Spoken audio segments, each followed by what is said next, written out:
Bulletin के आगाज में सबसे पहले आपको बताएं, रमजानुल मुबारक में डकैती और चोरी की वारदातों में इजाफा। टाउनशिप में 2 घरेलू मुलाजमा घर का सफाया कर गईं। 5 लाख नकदी, 15 लाख से जायद के जेवरात और गैर मुल्की करेंसी ले उड़ी हैं। खवातीन को घर से तिजोरी ले जाने की CCTV फुटेज मंजर आम पर आ गई। मुलजिमान ने मालकन को वॉशरूम में बंद कर दिया। मुदस्सिर हुसैन से अपडेट लेंगे। मुदस्सिर, अपडेट कीजिएगा। मुदस्सिर से राब्ता बहाल करेंगे। आपको बताएं कि चोरी की वारदातों में इजाफा होने लगा है। रमजानुल मुबारक में डकैती और चोरी की वारदातें बढ़ चुकी हैं। टाउनशिप में 2 घरेलू मुलाजमा घर का सफाया कर गई हैं। 5 लाख नकदी, 15 लाख के जेवरात और गैर मुल्की करेंसी ले उड़ी। खवातीन को घर से तिजोरी ले जाने की CCTV फुटेज भी मंजर आम पर आ गई है। मुलजिमान ने मालकन को वॉशरूम में बंद कर दिया और घर का सफाया कर गई। ये खबर है आप तक पहुंचा रहे हैं कि रमजानुल मुबारक में डकैती और चोरी की वारदातों में इजाफा होने लगा है। टाउनशिप में 2 घरेलू मुलाजमा घर का सफाया कर गई। अपडेट लेंगे। मुदस्सिर हुसैन हमारे साथ है। मुदस्सिर, अपडेट कीजिएगा। जी बिल्कुल, अगर शहर में जो डकैती और चोरी की वारदातें हैं उसमें इजाफा हो गया। टाउनशिप के इलाके में 2 घरेलू मुलाजमा जो है वो घर का सफाया कर गई हैं। 2 नामलूम खातून जो हैं वो 5 लाख से नकदी, 15 लाख के जेवरात और गैर मुल्की करेंसी जो है वो लेकर फरार हो गई हैं। खवातीन की घर से तिजोरी ले जाते की CCTV फुटेज भी सामने आ गई है और फुटेज में देखा जा सकता है कि खवातीन जो है वो तिजोरी लेकर जो है वो जा रही हैं। 2 खवातीन हैं जो कि CCTV फुटेज में जिनको तिजोरी ले जाते हुए देखा जा सकता है। घरेलू मुलाजमा जो है वो खवातीन ने मालिक मकान को वॉशरूम में जो है वो बंद कर दिया। शहरी मुख्तार खान ने जो है वो एक रोज कबल घरेलू मुलाजमा को काम पर रखा था। पुलिस ने जो है वो मुकदमा दर्ज करके खवातीन की जो है वो तलाश शुरू कर दी है। इस वाले से पुलिस जो है वो खवातीन को तलाश नहीं कर सकी है। तो देखा जाए तो घरेलू जो मुलाजमा हैं उनकी जो वारदातें हैं वो आए रोज सामने आ रही हैं। खासतौर पर शहर के पोच इलाकों में ये इस तरह की जो वारदातें हैं वो बढ़ गई हैं और जो पुलिस है वो इन वारदातों को ट्रेस करने में नाकाम नजर आ रही है। खासतौर पर घरेलू जो खवातीन है, घरेलू मुलाजमा है, वो घरों में काम के बहाने जाती हैं, उसके बाद घर की सफाई करके वहां से फरार हो जाती हैं और उसके बाद जो है पुलिस जो है उनको पकड़ने में भी विफल नजर आ रही है। ठीक है मुदस्सिर, अपडेट करने के लिए शुक्रिया। पेट्रोल की किल्लत, फंड्स की अदम अदायगी, डॉल्फिन फोर्स गैर फाल होने लगी है। तकरीबन 2 करोड़ की आबादी के शहर में डॉल्फिन की पेट्रोलिंग ना होने के बराबर है।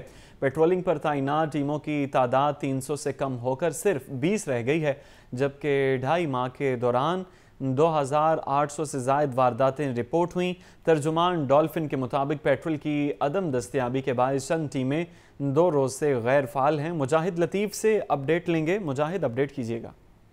हाँ जी बिल्कुल, पेट्रोल की किल्लत और फंड की अदम अदायगी, डॉल्फिन फोर्स गैर फाल होने लगी है। तकरीबन 2 करोड़ की आबादी के शहर में डॉल्फिन की पेट्रोलिंग ना होने के बराबर है।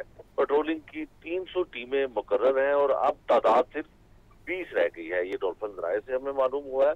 पेट्रोलिंग कम होने का फायदा जराइम पेशा अफराद उठाने लगे हैं। सैकड़ों वारदातों में रोजाना की बुनियाद पर इजाफा हो रहा है। आला अफसरान मीटिंग खेलने में मसरूफ है। शहर जराइम के नरखेमे में 2.5 माह में राजनी और डकैती की 2800 से जायद वारदातें रिपोर्ट हुई है। ये पुलिस रिकॉर्ड कहता है। गश्त कम होने से छीना झपटी की भी 3000 से जायद वारदातें हुई है। पुलिस रिकॉर्ड के मुताबिक डॉल्फिन को पेट्रोल और मोटरसाइकिल की मुरम्मत की मद में भी 1 अरब रुपए जारी न हुए हैं। शहरियों के तहफ्फुज पर तवज्जो कम, थानों की तामीरों नो और गाड़ियों की खरीदारी पर ज्यादा है। डॉल्फिन फोर्स का किरदार एहतजाज के दौरान पकड़ दकड़ और नाकाबंदी तक रह गया है। अदम तवज्जो से 22 अरब रुपए का मंसूबा ही नहीं, शहरियों का तहफ्फुज भी खतरे में है। इस हवाले से डॉल्फिन स्क्वाड का मौक़िफ़ जो सामने आया है कि तर्जुमान डॉल्फिन स्क्वाड का कहना है कि डॉल्फिन स्क्वाड की कुछ टीमें पेट्रोल ना होने से मुतासिर हुई है। बाकी टीमें मामूल के मुताबिक पेट्रोलिंग कर रही हैं। अगर ये बाकी टीमें काम कर रही हैं तो इसका मतलब ये है कि पेट्रोल नहीं मिल रहा और अपनी मदद के तहत कुछ पेट्रोल हासिल करके डॉल्फिन फोर्सें जो है वो गश्त कर रही हैं। डॉल्फिन के पेट्रोल के लिए फंड्स जारी किए जा चुके हैं। SP डॉल्फिन जेब राजा की जानिब से मौक़िफ़ आया है। स्ट्रीट क्राइम रोकने में डॉल्फिन फ्रंट लाइन सोल्जर का किरदार अदा करते हैं, ये मौक़िफ़ है SP डॉल्फिन का। लेकिन बेसिकली ये डॉल्फिन फोर्स और पीरू फोर्स बनाने का मकसद ये था कि स्ट्रीट क्राइम की वारदातों को रोका जा सके। आपने देखा कि पिछले एक दिन में 800 से ज्यादा स्ट्रीट क्राइम की वारदातें हुई और पिछले काफी अरसे से डॉल्फिन फोर्स जो है वो सड़कों पर एक्टिव भी दिखाई नहीं देती है।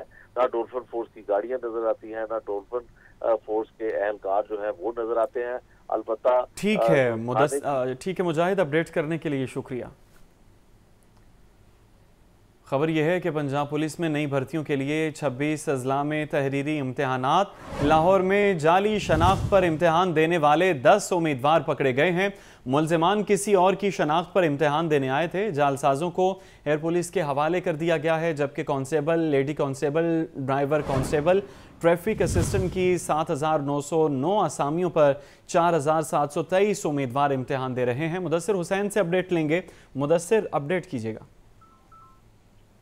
जी बिल्कुल, पंजाब पुलिस में नई भर्तियों के लिए 26 अजला में तहरीरी इम्तिहान जारी है। लाहौर में जाली शनाख्त पर इम्तिहान देने वाले 10 उम्मीदवार जो हैं वो पकड़े गए हैं। पकड़े जाने वाले जो है वो उम्मीदवार किसी और की शनाख्त पर इम्तिहान जो है वो देने आए थे।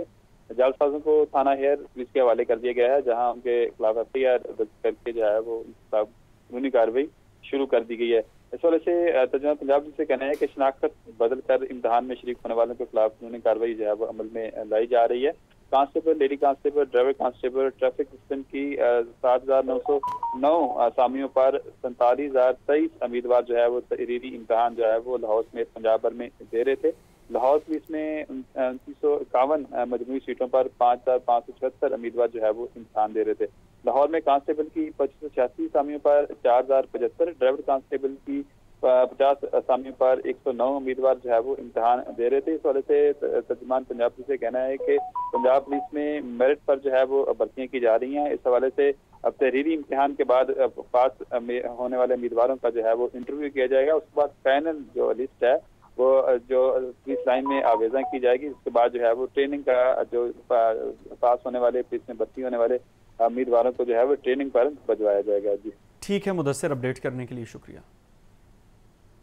और ख़बर यह है कि सरकारी स्कूलों की इमारतों को इस्तेमाल करते हुए रेवेन्यू जमा किया जाएगा। स्कूलों की इमारतें कमर्शियल मकासद के लिए भी इस्तेमाल हो सकेंगी।